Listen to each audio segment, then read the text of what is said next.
हरिओम प्रिय दर्शकों, यदि आपकी मेष राशि या मेष लग्न है तो इस वीडियो को बहुत ध्यान से देखिएगा। इस वीडियो में हम समझने वाले हैं 2026 के विषय में।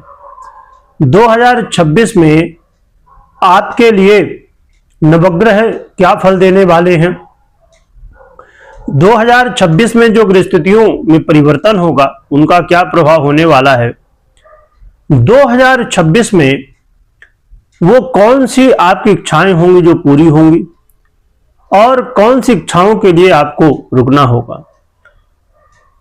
कौन से ग्रह आपको अच्छे फल देंगे, कौन से ग्रह आपको बुरे फल देंगे। 2026 आपके लिए कैसा रहेगा, इसे हम समझेंगे। वीडियो को पूरा देखिएगा। सबसे पहले 2026 अंग्रेजी नववर्ष की आपको बहुत बहुत शुभकामनाएं, बहुत बहुत बधाई। आपका ये जीवन खूब मंगलमय हो। 2026 आपके लिए बहुत अच्छा हो। आप खुश रहें, आनंदित रहें और आपकी सभी कामनाएं पूरी हों, सभी तरह से आपका मंगल हो, यही भगवान से प्रार्थना है। अब आइए हम गृहस्थितियों के साथ साथ में 2026 में ग्रहों के क्या प्रभाव होंगे यह जानते हैं। तो 2026 में शुरुआत बहुत अच्छे से होने जा रही है, क्योंकि 2026 में देखा जाए तो 15 तारीख से 15 जनवरी से ही मंगल महाराज आपके, जो कि आपके राशि के अधिपति, यदि आपकी राशि है मेष या लग्न, देखिए यदि आपकी राशि है मेष तो भी इसे आप देख सकते हैं, यदि आपकी लग्न है मेष तो भी देख सकते हैं, और यदि राशि नहीं पता या लग्न नहीं पता तो फिर आप नाम राशि से देख सकते हैं। लग्न राशि या चंद्र राशि से यदि देखें तो ज्यादा आपको इसमें सटीकता देखने को मिलेगी। प्रिय दर्शकों, तो प्रारंभिक स्थिति से ही यानी कि 15 जनवरी से ही मंगल महाराज बहुत ही अच्छी स्थिति, उच्च अवस्था को प्राप्त हो जाएंगे। तो प्रारंभ बहुत अच्छे से होने जा रहा है। आगे हम डिटेल में समझेंगे क्या प्रभाव होगा। तो मंगल का ये जो गोचर काल होगा आपके उच्च राशि पर, तो मंगल का ये गोचर काल 15 जनवरी से लेके 23 फरवरी तक का ये गोचर काल रहने वाला है। तो ये समय बहुत अच्छा होगा आपके लिए, आपके करियर के लिए अच्छे प्रभाव देने वाला होगा। करियर में बड़े बदलाव हो सकते हैं, आपके मान सम्मान में वृद्धि हो सकती है, प्रॉपर्टी रिलेटेड लाभ हो सकते हैं और लोगों का भी सहयोग मिलेगा। तो ये समय अच्छा रहेगा। फिर मंगल चले जाएंगे 23 फरवरी से चले जाएंगे कुंभ राशि पर। कुंभ राशि पर देखा जाए तो राहु विराजमान है, तो राहु के साथ युति होगी और फिर ये 2 अगस्त को मीन में चले जाएंगे, जो कि 11 मार्च तक रहेंगे। तो देखा जाए तो 23 फरवरी से लेके 11 मार्च तक का समय अच्छा नहीं है। 23 फरवरी से 11 मार्च तक के समय में धन को लेके चिंताएं, पैसे को लेके, फाइनेंस को लेके समस्याएं देखने को मिल सकती हैं और इन्वेस्टमेंट से बचने की आवश्यकता होगी। यहाँ नुकसान होने की संभावनाएं हो सकती हैं। और जब मीन राशि में गोचर करेंगे यानी कि 2 तारीख से, तो यहां पर 2 अप्रैल से ये गोचर करना शुरू करेंगे। तो यहां पर ये जो मीन राशि पर गोचर करेंगे तो ये समय भी ठीक नहीं है। इस समय अधिक खर्च हो सकता है। विदेश यात्रा यदि कर रहे हैं वहां पर सावधानी रखना, विदेश से जुड़े हुए मामलों में चाहे बिजनेस हो चाहे व्यापार हो, यहां पर सावधानी रखना तो ये बहुत जरूरी होगा। तो देखा जाए तो ये मंगल महाराज का गोचर काल थोड़ा सा आपको ध्यान रखना होगा इस समय, जब कुंभ में और मीन में रहेंगे। तो अप्रैल और मई 23 फरवरी से लेके 11 मई तक का समय ठीक नहीं रहने वाला है। इस समय आपको ध्यान रखना अपने स्वास्थ्य का, इसे बात विवाद नहीं करना, लड़ाई झगड़े नहीं करना है, तो इस बात का थोड़ा ध्यान रखिएगा। फिर मंगल आगे बढ़ेंगे और फिर 20 जून में वृषभ में आ जाएंगे और फिर आगे चल के इनका गोचर काल फिर ध्यान रखना होगा 18 सितंबर से लेके 12 नवंबर तक का समय।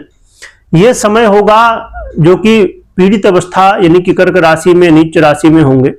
इस समय भी आपको ध्यान रखना है। इस समय समस्याएं देखने को मिल सकती हैं, करियर को लेके, प्रॉपर्टी को लेके और माता पिता के स्वास्थ्य को लेके, लोगों का सपोर्ट ना मिलना, ऐसी स्थितियां यहां पर बन सकती हैं। तो देखा जाए तो प्रारंभ का समय अच्छा है, पर यहां पर कुछ समय जो होंगे जिसमें आपको ध्यान रखना है, जो कि यदि हम शनि देव की स्थिति को देखें तो शनि देव मीन राशि पर ही गोचर करेंगे।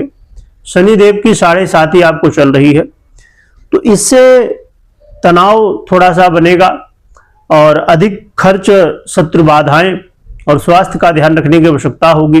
कोर्ट कचहरी के मामलों में सावधानी रखने की आवश्यकता होगी। व्यर्थ में भाग दौड़ की संभावनाएं और घर परिवार में कलह का माहौल और आपको यह ध्यान रखना है कि जो भी काम करना है तो 100% देने की आवश्यकता होगी। इसके अलावा यहां पर अब हम चर्चा कर लेते हैं देवगुरु बृहस्पति की। तो देवगुरु बृहस्पति का ये गोचर काल जो कि अभी प्रारंभिक स्थिति में यानी कि मिथुन में ही रहेंगे ये, परंतु 1 जून से ये कर्क राशि में आ जाएंगे।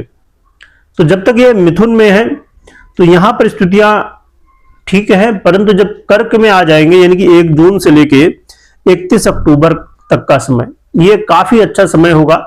आपके करियर में ग्रोथ, करियर में पद प्रमोशन, सैलरी के बढ़ना या कोई ना कोई पॉजिटिव रिजल्ट आपके करियर में बहुत अच्छे देखने को मिलेंगे। आपके जीवन में सुखों में वृद्धि। आप कोई चीज खरीदना चाहते हैं, चाहे वो प्रॉपर्टी हो, घर हो, गाड़ी हो, बंगला हो या अन्य चीजें, वो खरीद सकते हैं। और आपके जीवन में मान सम्मान और सरकारी क्षेत्र से जुड़े हुए काम भी बनेंगे। और ये समय होगा आपके, चाहे आप यदि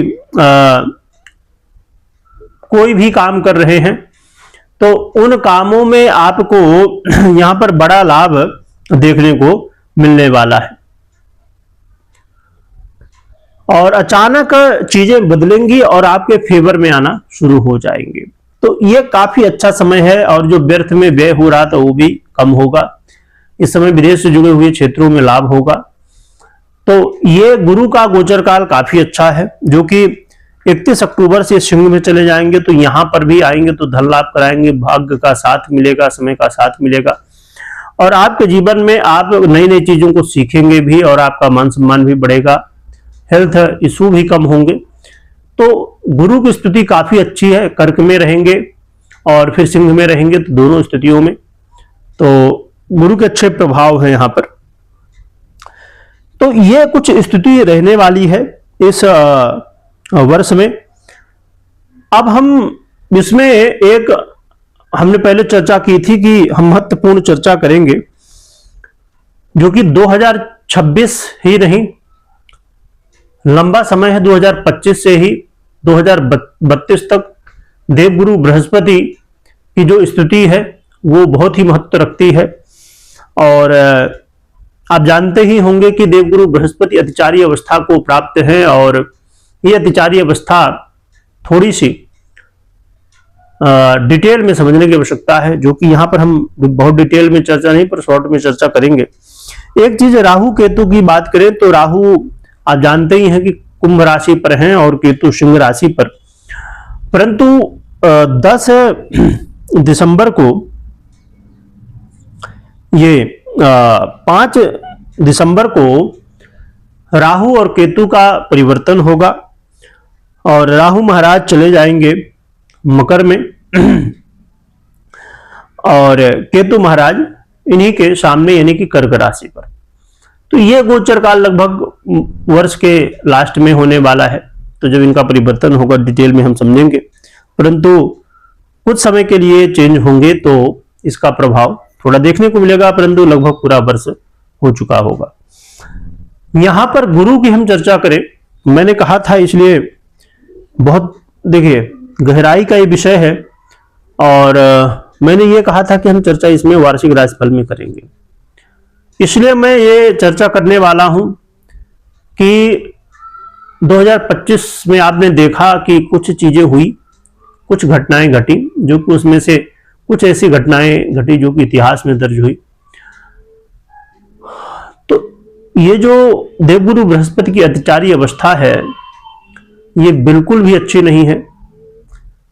2025 से लेके और 32 तक का समय लगभग 8 वर्ष ये बहुत ही विचित्र हैं, बहुत ही ऐसे हैं जिसमें आपने यदि देवगुरु बृहस्पति के पिछले रिकॉर्ड देखे होंगे, जब ये अतिचारी अवस्था में आए तो प्रथम विश्व युद्ध, द्वितीय विश्व युद्ध, कोरोना काल, ऐसे ऐसे विकट संकट आए, ऐसे संकट जिससे लोगों के लिए मुश्किलें पैदा हो। तो ये 2025 से लेके 32 तक का समय, गुरु की अतिचारी अवस्था का ये समय बिल्कुल ही अच्छा नहीं है। इसलिए ग्रहस्थितियां और तो है ही, इसमें आपको ये ध्यान रखने की आवश्यकता है या तैयारी करने की आवश्यकता है कि हर एक तरह से हमें तैयार रहना चाहिए। कोई भी आगे चीजें घटनाएं घटती हैं, चाहे 2026 हो या आने वाले वर्ष हो, तो इसमें हमें सावधान रहना चाहिए, सतर्क रहना चाहिए। और जीवन में देखिए फाइनेंस का बहुत बड़ा प्रभाव पड़ता है, तो फाइनेंशियली आप अपने आप को मजबूत रखिए और हर एक तरह से अपने आप को मजबूत रखिए, तैयार रखिए कि कोई भी स्थिति हो उसके लिए हम तैयार रहें।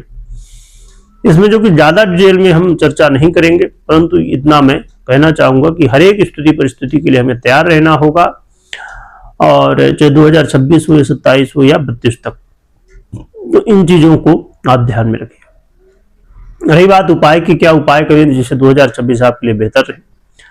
तो 2026 में देखिए 7.5 तो है ही, 7.5 का प्रभाव है। अन्य ग्रह स्थितियां तो एक बार ठीक है, थोड़ा बहुत है, परंतु 7.5 का ध्यान रखना है। तो आपको शनि के मंत्रों का जप कर सकते हैं, हनुमान जी की आराधना कर सकते हैं, हनुमान चालीसा का पाठ करना, शनि के मंत्रों का जप करना, और अपनी देखिए दिनचर्या को बेहतर करिए। और सबसे बड़ी बात है, अपने कार्यशैली को बेहतर करिए। काम करने का जो तरीका है उसमें बिल्कुल 100% प्रयास करिए कि दीजिए, और आलस बिल्कुल मत करिए। तो इन बातों का यदि ध्यान रखते हैं तो आपको सहयोग मिलेगा। परंतु इस बात का बहुत ध्यान रखिए कि कभी भी हो, कोई भी निर्णय हो, मात्र गोचर के आधार पर नहीं, अपनी पर्सनल कुंडली विश्लेषण के बाद ही निर्णय लीजिए। जरूर चेक करिए कि 2026 आपके लिए पर्सनल कुंडली के अनुसार कैसा है, कैसी ग्रह दशाएं हैं, ये सब चेक करने के बाद ही कोई भी निर्णय लेना चाहिए। कमेंट में जय बजरंगबली लिखिएगा, लिखने के साथ स्मरण करिएगा। और 2026 में क्या गोल है आपका, आप ये भी कमेंट करिएगा, जिससे आप अपने गोल को अनाउंस कर सके, सभी को बता दें कि मैं 2026 में क्या करने वाला हूं या क्या करने वाली हूं, जिससे आप अपने गोल को पूरा कर पाएंगे। क्योंकि सब लोग देख रहे होंगे कि आपका क्या गोल है, और आपके यदि गोल से और भी लोग प्रेरित होंगे तो और भी अच्छी बात है। तो आप कमेंट कर सकते हैं। वीडियो देखने के लिए बहुत बहुत धन्यवाद।